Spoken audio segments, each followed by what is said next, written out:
Bonjour à tous et bienvenue pour ce nouvel atelier à l'occasion du salon TechScare France. Un atelier qui est consacré à un sujet qui concerne toutes les blanchisseries professionnelles aujourd'hui, les nouvelles attentes clients, qui, a priori, je pense, on peut les ranger sous 3 grandes catégories, la qualité, la réactivité et la transparence. Alors qu'on parle de santé, qu'on parle d'hôtellerie, d'industrie, les donneurs d'ordre ont profondément changé leurs exigences depuis quelques années. Le linge doit bien sûr être impeccable, ça c'est la base. Mais désormais, on attend aussi la preuve de la qualité, la preuve du respect des délais, la preuve de la traçabilité. Et je pourrais développer la preuve sur bien des aspects, je pense, on en parlera. Les clients veulent voir, ils veulent comprendre, ils veulent être rassurés, ils veulent savoir où en est leur linge, anticiper leurs besoins, dialoguer avec des partenaires qui sont capables de s'adapter à leurs contraintes. En somme, on ne parle plus seulement de prestations, mais de relations. Dans cette relation, la réactivité et la transparence deviennent des critères aussi forts que le prix ou la propreté. Pour en parler concrètement, nous avons aujourd'hui 2 professionnels qui vivent ces transformations au quotidien. Éric Jousset, qui est responsable des achats textiles à la blanchisserie de Paris, et Cédric Dekeyzer, qui est le dirigeant de la blanchisserie Igitex. Bienvenue à vous, messieurs.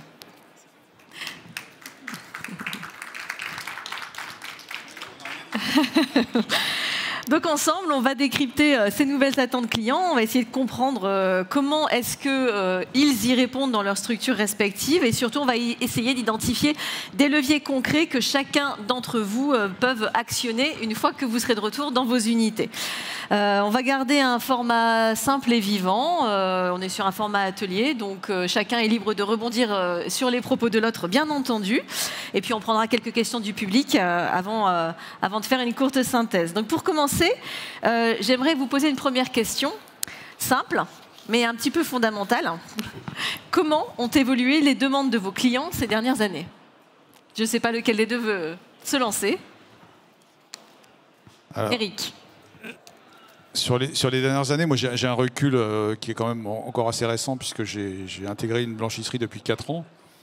Donc, mais sur les évolutions qu'on voit sur les dernières années, je trouve que c'est beaucoup plus de transparence de part et d'autre. C'est-à-dire que nous, en tant que blanchisseurs, on a besoin de savoir exactement comment fonctionne un hôtel, par exemple, ou un restaurant.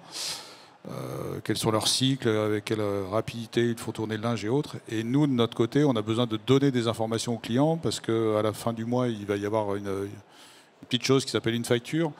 Donc avant d'arriver à la facture, il y a quand même quelques événements qui vont s'être passés. Et ils ont besoin de transparence de notre part pour savoir où, comme on a dit, où est leur linge, comment est-ce qu'ils tournent. Et ça passe par plein d'étapes dont on parlera, je pense, dans les minutes qui viennent. Ça marche. Cédric ? Aujourd'hui, il y a vraiment une attente de la part des clients, mais comme nous, en tant que clients par rapport à nos fournisseurs, de vraiment, on est fait dans la transparence, de savoir quel est le besoin, de savoir ce qu'on est capable de fournir. De temps en temps, on est capable d'accepter de payer un peu plus cher si vraiment il y a un impact qu'elle a et vraiment une intervention qui est faite. Typiquement, le client qui appelle le 13 juillet à 18 h pour dire « j'ai besoin de draps, j'ai oublié de les commander ». Quand on arrive le 14 juillet, le livret à 7 h, là la facture elle est un petit peu moins importante à ce moment-là. Donc à partir du moment où il y a un vrai service qui est apporté au client, c'est le besoin qu'il attend vraiment dans ce moment-là. Comme nous, on l'attend de la part de nos partenaires également. Je pense que ça pourrait être intéressant de contextualiser la typologie du linge que vous traitez respectivement, parce qu'on va après peut-être rentrer plus dans le détail justement là-dessus. Toi, Éric, qu'est-ce que vous traitez comme type de linge à la blanchisserie de Paris ? Alors pour ce qui est de l'hôtellerie, on va parler des éponges et du linge de lit. Pour la partie restauration, tout ce qui est nappage, tout ce qui est serviettes, torchons, tabliers, et tout ce qui peut servir en cuisine, en salle. Et on fait aussi de la santé. Donc là, la santé, ça va du drap jusqu'à des bavoirs pour les enfants, par exemple. Donc il y a un panel très très important de types de linge. Ok. Et Cédric ? Nous, de notre côté, on va faire tout ce qui est hôtellerie plein air, les locations saisonnières et les vêtements de travail. Juste pour donner une idée, par contre, ce que tu fais en une journée, nous, on le fait en un mois. Donc c'est là où on va avoir un impact et une communication différente avec nos clients. Ok. Donc on a parlé, excusez-moi, on a parlé transparence. On a parlé, toi, plutôt réactivité, du coup, si je résume bien. Est-ce que c'est des attentes, est-ce que c'est ces mêmes attentes qu'on va retrouver en fonction des différents secteurs d'activité, justement, que vous couvrez à travers vos blanchisseries? Globalement, je dirais oui. Oui. Je dirais oui. Sur les trois secteurs dont j'ai parlé, hôtellerie, restauration, santé, un restaurant qui ne reçoit pas ses serviettes en temps et en heure, oui, il a une solution, c'est d'aller acheter des serviettes papier, mais ça ne va pas faire la même chose s'ils sont dans son cadre. Et un hôtel qui ne reçoit pas de thé d'oreiller, un lit, ça sera un lit incomplet. Donc oui, il y a toujours cette attente. De toute façon, on doit être réactif et être capable d'apporter une solution aux clients. Donc c'est une attente commune à tous les secteurs d'activité que vous traitez. Oui, pour moi, oui. On va le retrouver également sur les vêtements de travail. Quand une entreprise de soudure a besoin d'un pantalon et d'une veste pour un opérateur qui va faire de la soudure, si au bout de 2 semaines, il n'a toujours rien et que le mec est en train de travailler en jeans, c'est super dangereux pour lui. Donc sur les vêtements de travail, surtout quand on est sur des équipements de protection individuelle, on a besoin d'une réactivité qui est hyper importante. Y compris quand un vêtement est abîmé, ou il est déchiré, on ne peut pas se permettre de dire au client tu vas attendre 2 semaines que ma couturière puisse intervenir parce que là elle est partie en vacances. Il faut qu'on puisse lui proposer tout de suite une solution. Donc on reste sur transparence, réactivité en fait. C'est ça les principales tendances fortes en tout cas que vous identifiez là. Oui, et puis c'est le but dans ce cas-là, c'est pour mon client, en fait il est content quand il n'entend pas parler de moi. C'est-à-dire que sur les vêtements de travail, s'il y a un opérateur qui va le voir et qui dit « il me manque mon pantalon, j'ai pas ma veste, j'en ai marre », là c'est pas bon. Si par contre il n'entend jamais parler de moi, ça veut dire que les opérateurs ont tout le temps leurs vêtements et ça passe très bien. Donc on leur apporte pas un vêtement, on leur apporte pas un drap, on leur apporte une solution et une sérénité sur le fait qu'ils n'ont pas à se prendre la tête sur ça. Donc on parle transparence, mais concrètement, qu'est-ce qu'un client attend comme preuve aujourd'hui ? Je vais prendre un exemple tout bête. On est une blanchisserie industrielle. Qui d'industrie dit machine. Une machine, c'est comme tout, un jour, ça peut tomber en panne malgré toute la maintenance qu'on peut mettre en place pour éviter cette panne. Et généralement, en blanchisserie, lorsqu'une panne intervient, c'est pas 10 minutes, c'est pas un quart d'heure. Parfois, on peut perdre une demi-journée, voire une journée de traitement. Savoir qu'on est capable de traiter 60 tonnes de linge par jour, je vous laisse imaginer l'impact que ça peut avoir quand on a 60 tonnes de linge sale qui vont se doubler dès le lendemain parce que dans la nuit, il y aura eu du retraitement aussi. Donc, la meilleure des transparences, c'est plutôt de se cacher derrière un micro-problème, c'est de prendre les devants et d'aller vers son client et de lui expliquer qu'on a ce souci et qu'on va essayer de résoudre le problème le plus rapidement possible. Et là, c'est être à l'écoute pour voir ce qu'il va nous demander, parce qu'il a peut-être des besoins urgents.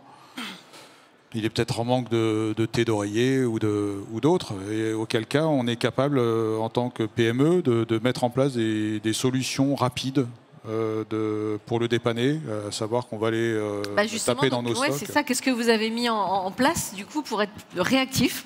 On a un petit peu de stock chez nous, en avance, en intermédiaire entre nos fournisseurs principaux et puis nos clients. Du stock quasi prêt à partir. Et en cas d'urgence absolue, il nous arrive d'utiliser par exemple un taxi. C'est-à-dire qu'on appelle Uber. Les grands remèdes alors, vraiment. Allô Uber, j'ai 3 sacs de linge à emmener à l'hôtel X, et dans ce cas-là, on va dépanner dans l'heure, puisque en région parisienne, la problématique, c'est la livraison. La livraison de jour, elle est quasi impossible du fait de la circulation, et parce qu'on est en camion, et Paris n'est pas fait que de grandes avenues. Il y a des petites rues avec des petits hôtels. Donc nous, on livre et on ramasse de nuit. Donc lorsqu'il y a vraiment une urgence de jour, il faut trouver un plan B. Donc, qui peut être un commercial qui va prendre sa voiture, qui peut être un acheteur qui va prendre sa voiture et aller voir le client, ou un Uber ou un taxi qui va nous dépanner. Ok. Cédric ? Oui, mais en fait, encore une fois, on retrouve ce que nous, en tant que fournisseurs, on trouve les mêmes problèmes que ce qu'on attend en tant que client. Au moment où moi j'ai pas assuré et j'ai oublié de commander des cintres ou une week-end ou des produits lessiviels, j'appelle mon fournisseur, je dis je peux venir chercher, je vais au dépôt, je viens chercher tout de suite mon bidon parce que j'ai oublié de passer ma commande. C'est exactement ce que nos clients attendent de nous. Nos clients, ils attendent en effet qu'on ait un minimum de stock tampon. Ils attendent qu'on ait anticipé ce genre de problème qu'on peut avoir, qui arrivera forcément, même si on a des partenaires qui assurent. Ça n'empêche pas qu'on ait ça. Nous, ce qu'on a pu faire à un moment, c'est d'avoir ce stock tampon et d'avoir aussi un stock qu'on a demandé à nos fournisseurs pour avoir une palette d'avance de tête d'oreiller, une palette d'avance d'éponge, toute proportion gardée par rapport bien sûr à notre quantité, qui fait que si jamais d'un seul coup on s'aperçoit qu'il nous manque quelque chose, on peut toujours aller chercher dans ces têtes d'oreiller là, même si elles n'ont pas été parfaitement pucées au dernier moment, etc. On a ce stock là. Dans le pire des cas, je passerai ma nuit à pucer, à calendrer pour les avoir, mais les têtes d'oreiller, on les fournira aux clients. Donc c'est toujours cette agilité qu'on peut encore avoir dans notre société, même si on n'a pas les mêmes niveaux. Mais je pense surtout que c'est vraiment une volonté de le faire ou pas. On va avoir des entreprises qui sont de taille intermédiaire, qui vont imposer des choses aux clients, qui vont dire si t'es pas content, c'est comme ça quand même. On va avoir des sociétés plus grosses qui vont continuer à garder le client comme étant la valeur la plus importante et faire ce qu'il faut pour lui apporter le service adéquat. Tu voulais réagir, Eric? Non. Donc dans les axes d'action, donc j'entends, on parle logistique, hein, on parle organisation.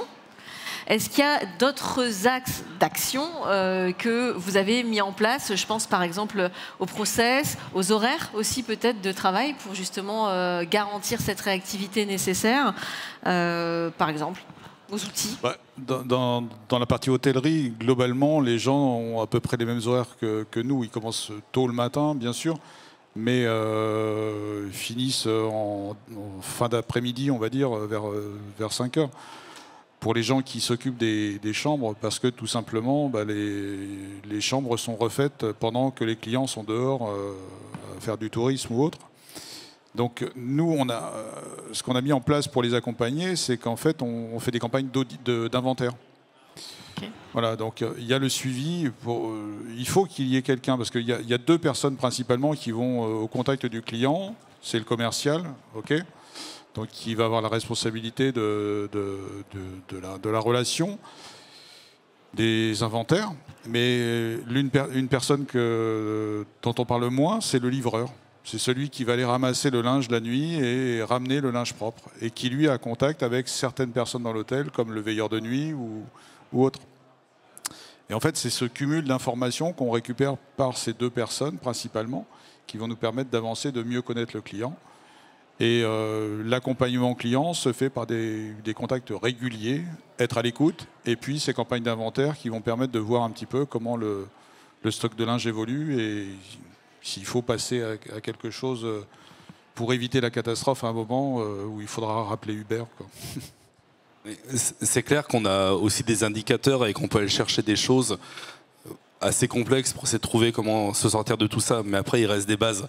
On a la possibilité, selon la taille, encore une fois, d'intervenir et de dire que moi, mon client en blanchisserie, je fais 2 tonnes maximum par jour. Donc je peux encore me permettre de prendre un peu de détail. Je peux proposer à mon client de prendre t-shirt et pantalon dans le cadre d'une location standard, mais de dire par contre que la doudoune sans manches qui sert l'hiver, on le lavera qu'à la demande, pour pas lui faire payer une location complète toute l'année pour ça. Donc on a des choses comme ça auxquelles on peut faire attention, mais il reste des bases. Quand moi j'interviens dans un camping pour nettoyer des couettes, que je sais que je suis un peu plus cher que le prestataire de l'année précédente, mais que mon client m'explique que quand il venait, parce qu'il n'avait pas assez de rôle, le livreur il mettait les couettes et il montait debout dans le rôle pour tasser les couettes, pour les mettre le plus bas possible, comme ça il faisait moins de voyages. Le comportement qu'il a par rapport à ce client-là fait que par défaut ça passe plus. Donc c'est des détails comme ça, mais un comportement basique qu'on a, où on ne traite pas le client comme un client, mais comme un partenaire, comme on peut avoir avec nos fournisseurs, où là on est vraiment capable de faire quelque chose et de bosser ensemble. C'est intéressant ce que tu dis, donc je rebondis là-dessus, parce que quel type d'indicateur justement est-ce que vous utilisez ou est-ce que vous garantissez même peut-être pour mesurer cette qualité-là que tu viens d'évoquer ? Alors, on a déjà nos indicateurs de production habituels. On va faire nos suivis avec des puces RFID pour savoir quel est l'âge de chaque textile. On va avoir des indicateurs de relavage et vraiment ce qu'on va voir. Mais l'indicateur le plus simple, c'est que le client entend jamais parler de moi, encore une fois. Quand les porteurs ne viennent pas se plaindre auprès du patron d'entreprise en disant « il manque un pantalon » ou quand les lingères viennent en disant « on a eu 5 draps mais ils ont été sales, il reste des taches dessus », là on sait qu'il y a un problème.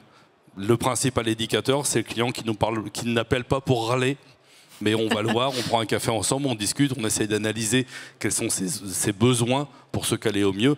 Et c'est comme ça qu'on a vraiment l'indicateur qui, pour moi, fonctionne le mieux, de garder un contact.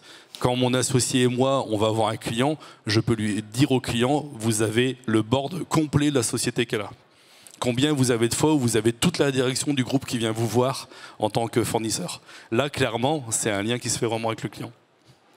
Eric ? Je rejoins cette idée-là parce qu'il faut mettre un peu en lumière le client parce c'est lui qui nous fait vivre déjà. Il ne faut jamais l'oublier, ça. Et du coup, oui, nous, pour rejoindre ce qui vient d'être dit, on a aussi des indicateurs qui sont les indicateurs de production essentiellement. Puisqu'on a un mode de fonctionnement où en fait on est pour répondre aux besoins clients.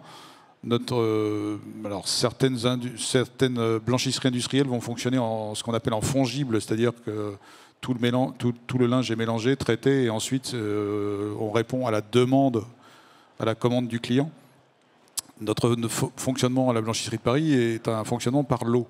C'est-à-dire que lorsqu'on a un client qui nous rejoint, qui vient travailler avec nous, on va acheter du linge pour lui, qui peut donc être spécifique. Et c'est ce linge que l'on va traiter et lui relivrer en faisant tourner le stock qui va être bien sûr démultiplié. Il y a plusieurs fois la mise à blanc. Mais voilà, ça fait aussi partie de ce système qui met un petit peu en avant le client, puisqu'on achète spécifiquement du linge pour lui. Et c'est celui-là qu'on va faire vivre. Vous avez évoqué tout à l'heure le sujet de la RFID. Quels outils ou quelles innovations technologiques vous aident à justement mieux informer vos clients ? Est-ce qu'il y a du reporting automatique, un portail en ligne ? Alors nous, on a un système informatique qui permet justement de donner un accès en ligne au client, donc qui est capable de retrouver directement les bons de livraison, les factures. Dans le même temps, on a installé depuis un an et demi un CRM qui permet de retrouver toutes les informations liées à l'historique que l'on a avec tel ou tel client. Et puis la partie RFID qui permet, alors, qui peut s'utiliser de différentes manières, mais en tout cas qui permet de justifier de certaines positions qu'on peut avoir vis-à-vis d'un client. Par rapport à l'utilisation qui était faite du linge, parce que la puce n'est pas là que pour compter, si globalement elle est là pour compter, mais elle peut donner des indications qui sont peut-être pas celles qu'on aurait en tête au premier abord.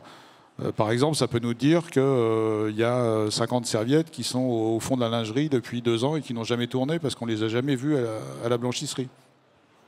Ou des choses qui vont mettre des petites alertes et justement dont on peut se servir lorsqu'on est sur un inventaire.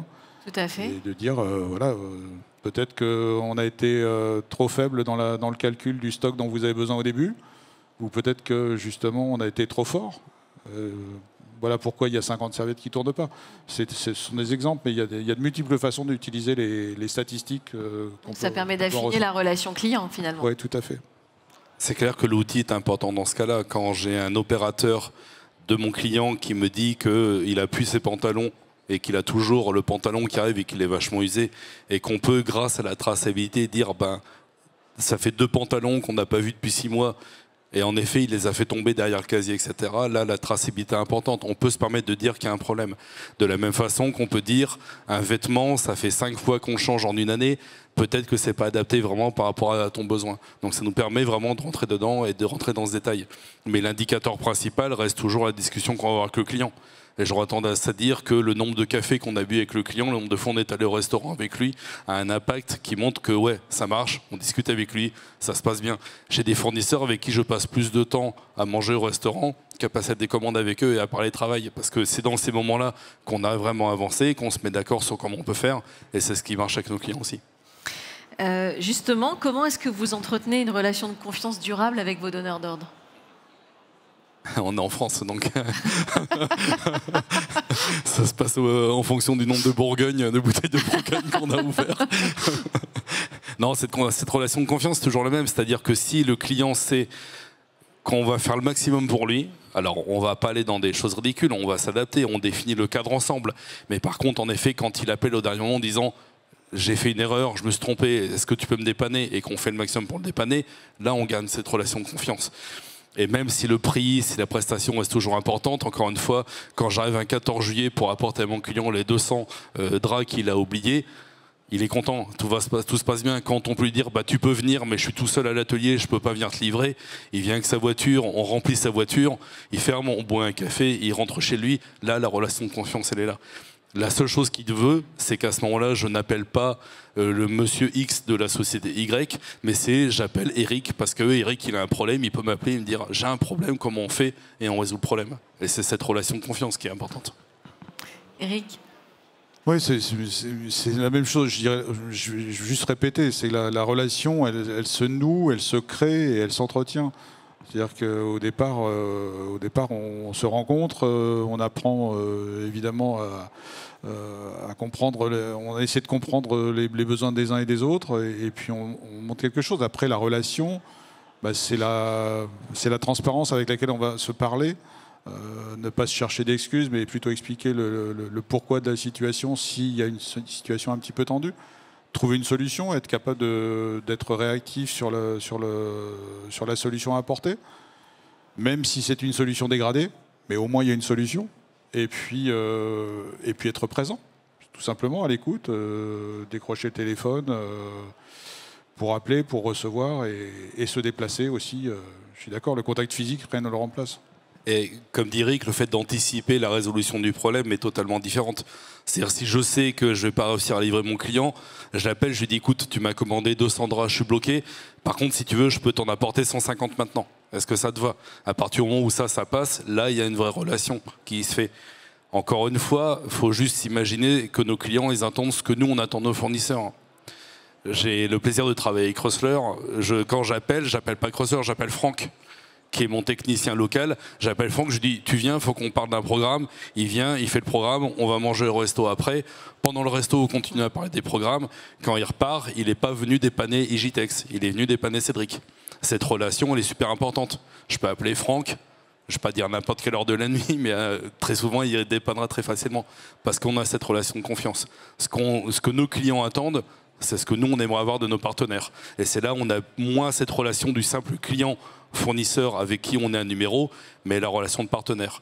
En pressing, c'est la même chose. On est un commerce de proximité. On a encore le temps de discuter de comment va la famille, blablabla, etc. Contrairement où quand on va arriver à la caisse du supermarché, on est un simple numéro et ça dégage. Si on est capable de garder encore cette notion d'humain en se basant sur les outils techniques qui nous permettent d'avoir des datas, on peut derrière avoir une vraie relation avec nos partenaires. Il y a un sujet qui est important, je pense, justement, dans ce média, ce vecteur humain, comme tu dis, c'est l'agent de livraison. L'agent de livraison, c'est l'image de l'entreprise, on en a parlé ce matin, et c'est vrai qu'on a souvent tendance à... alors, c'est marrant, parce que je fais le lien avec ce qu'on s'est dit ce matin, à l'invisibiliser, et en même temps, il est juste le premier maillon, il est essentiel. Tu veux dire quelque chose là-dessus, Eric ? Oui, mais je dirais, comme je l'ai dit. Parce qu'il participe de cette relation de confiance, hein, cet agent.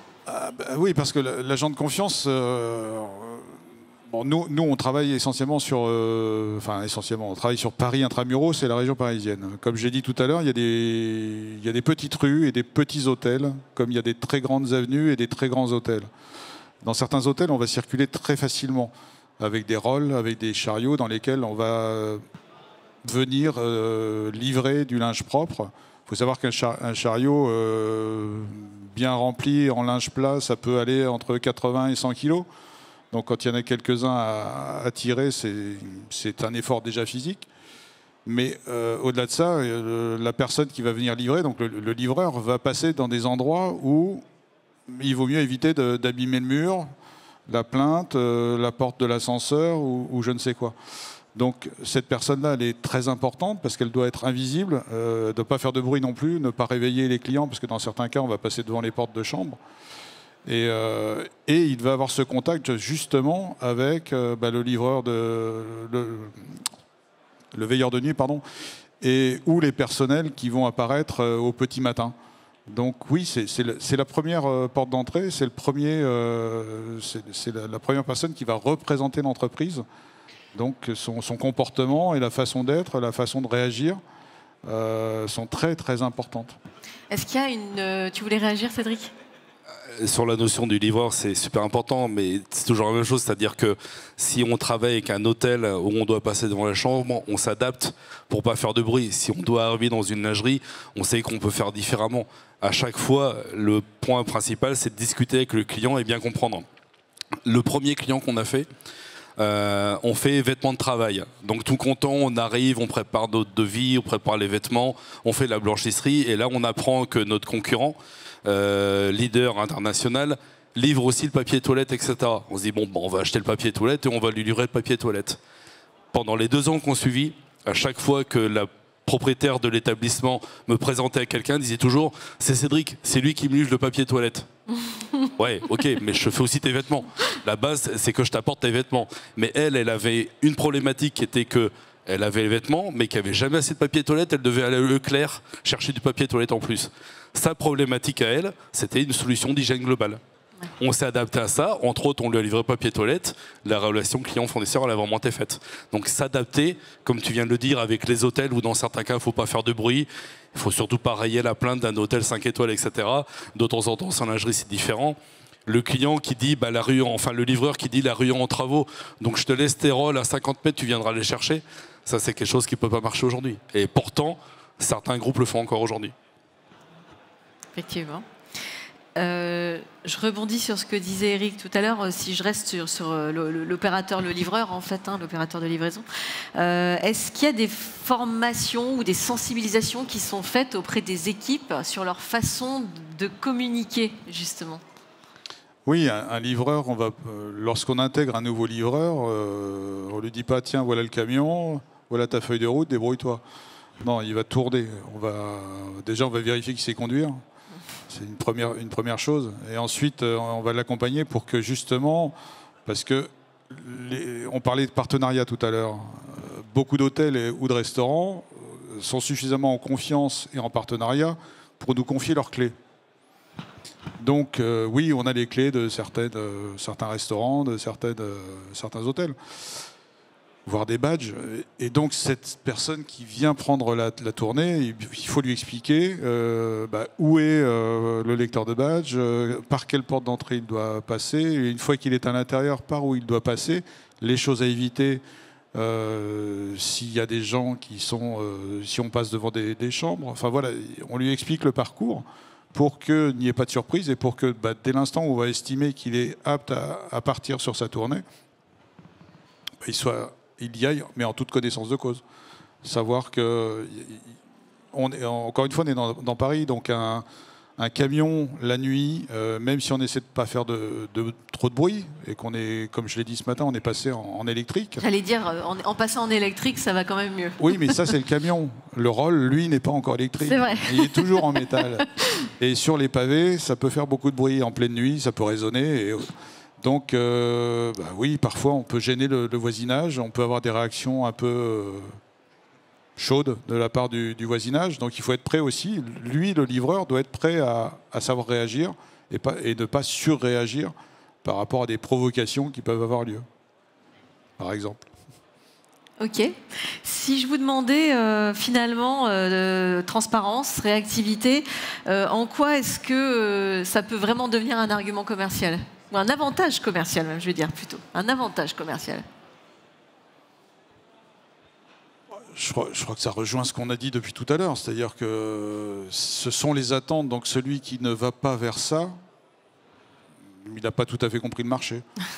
Donc, on est obligé aujourd'hui, dans la période où on vit, dans le secteur dans lequel on intervient, on est obligé de prendre ça en considération, mais à tout niveau, que ce soit à ceux qui sont réellement constamment en contact avec la clientèle, comme ceux qui sont en arrière.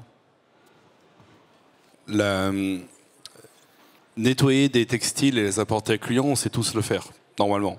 C'est le but de nos sociétés. Par contre, il y a toujours un moment où il va y avoir un inattendu, un petit problème qui survient, une oubli de commande ou quelque chose comme ça. Et je pense que l'avantage, il est clairement là. C'est-à-dire qu'à partir du moment où on est capable de dire bah, écoute, t'es gentil, mais on est mardi, c'est férié, tu seras livré que la semaine prochaine parce que nous, on se déplace que le mardi. Là, on a tout perdu. Par contre, être capable de dire bah écoute, on est mardi, mais je viens de te livrer lundi, je viendrai à 21h parce que je peux pas faire avant, est-ce que ça te va? Là, ça passe. Donc, à partir du moment où on est capable de gérer des inattendus en écoutant vraiment quel est le besoin de nos clients et comment on peut se baser par rapport à ça, c'est comme ça qu'on va être capable de fidéliser. Bien entendu, il faut qu'on reste rentable dans ce moment-là et qu'on n'aille pas trop loin. Mais définitivement, à partir du moment où on s'adapte vraiment à notre client, là, on est capable de faire tout ce qu'on a envie. Très bien. On arrive déjà au bout de cet atelier. Ça va vite, hein, 30 minutes. Est-ce que vous avez des questions ? Levez la main, manifestez-vous. Je vois pas de main levée, tu en vois? Pas de main levée. Moi, j'ai une question. Si je vous demandais quels sont vos plus gros défis pour suivre ces nouvelles exigences, pardon. Alors moi, j'ai une blanchisserie que j'ai démarré avec mon associé il y a 3 ans. Quand on a démarré de 0. Aujourd'hui, on fait 2 tonnes par jour pendant la saison. La difficulté, c'est de garder cette humilité et cette capacité à être proche du client. Alors que de temps en temps, quand on a 2 tonnes à traiter par jour, on n'a plus forcément le temps de faire certaines choses. Quand je commence à traiter des draps pour des gîtes qui m'apportent 5 draps différents avec 5 couleurs différentes, des draps blancs, des draps de couleur, et qu'au bout d'un moment je commence à dire bah t'es gentil mais la calandreuse que j'ai achetée, l'effet industriel, tes draps ça m'arrange plus, il faut que je les fasse différemment, c'est là où on risque de perdre quelque chose. Donc c'est de continuer à dire en se fixant par rapport aussi à notre rentabilité, parce que c'est quand même le but de notre société, c'est de continuer à survivre économiquement parlant, mais comment on fait pour garder cette proximité alors qu'en gros 600 c'est peut-être un peu plus compliqué. Oui, puis pour compléter, c'est aussi de garder ce côté humilité, en sachant que dans la clientèle, on peut aussi bien, si je ne prends que la partie hôtellerie, nous, on peut aussi bien être confronté à un hôtel qui fait 15 chambres à un hôtel qui en fait 300. Donc, naturellement, on peut être amené à plutôt aller vers le gros en se disant c'est lui qui va nous faire vivre peut-être plus que l'autre. Mais en fait, il faut garder ce niveau de qualité, et c'est ce que l'on cherche à faire, c'est garder ce niveau de qualité, de relationnel, quelle que soit la taille de l'hôtel ou du restaurant. Parce qu'en face, ce sont des gens comme vous et moi. Et il faut qu'on a signé un contrat, on doit poursuivre la prestation avec la même qualité du début jusqu'à la fin, mais quelle que soit la taille de notre client. Ok, merci. Est-ce que vous avez, vous, quelque chose à ajouter? Non?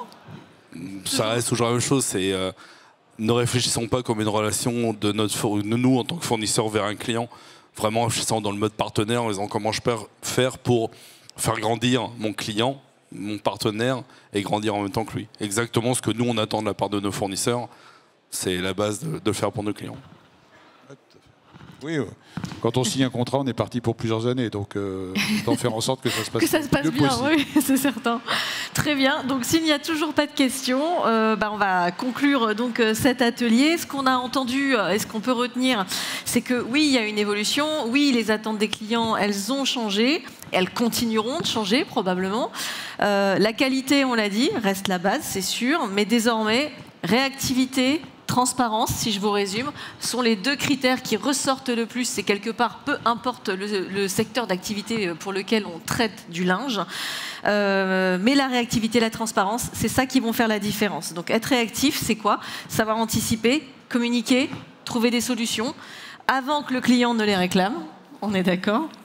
Et puis être transparent, c'est quoi? C'est donner de la visibilité, des preuves, des chiffres, bref, de la confiance.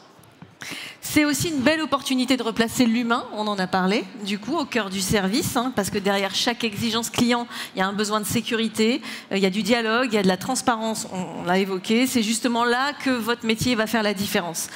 La blanchisserie, elle ne se résume pas qu'au traitement du linge, tu viens juste très bien de le dire, c'est un métier de service, de communication et de partenariat. C'est ce que tu as dit, je résume, hein, je synthétise. Donc voilà, donc vos clients ne cherchent pas seulement un prestataire, mais un partenaire fiable, agile et clair. Merci à nos intervenants pour ce partage d'expérience et puis merci à vous pour votre écoute. Voilà, à vous de jouer maintenant.